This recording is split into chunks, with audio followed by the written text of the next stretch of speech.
अमन के यारी में, अमन के यारी में।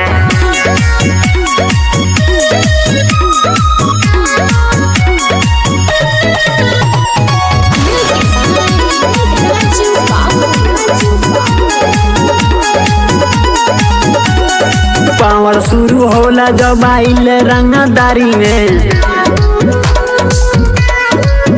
ये पावर शुरू होला जब आइल रंगदारी में, तो चार चांद लाग जाला हमनी के यारी में।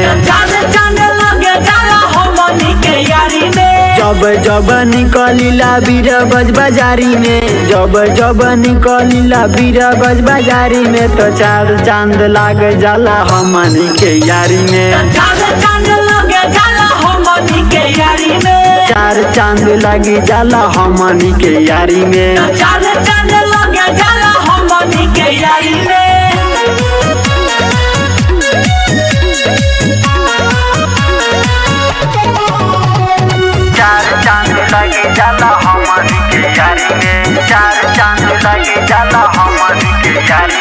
संगे में खेलल कूदल, संग में बीतल बचपन बा, संग में बीतल बचपन बा।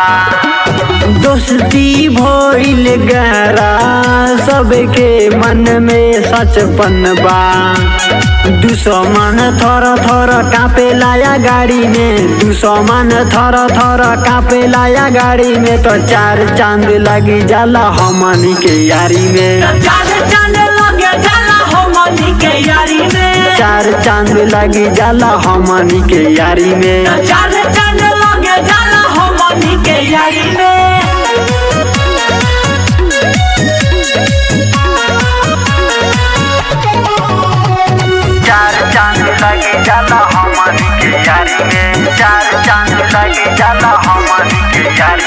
भाई से ज्यादा मानी गुडू राजा राइटर के, गुडू राजा राइटर के।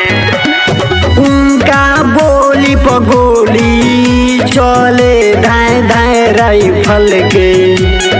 पंडित प्रदीप झलक कैले कलाकारी में, पंडित प्रदीप झलक कैले कलाकारी में, तो चार चांद लगी जाला हमनी के यारी में। चार चांद लगी जाला हमनी के यारी में।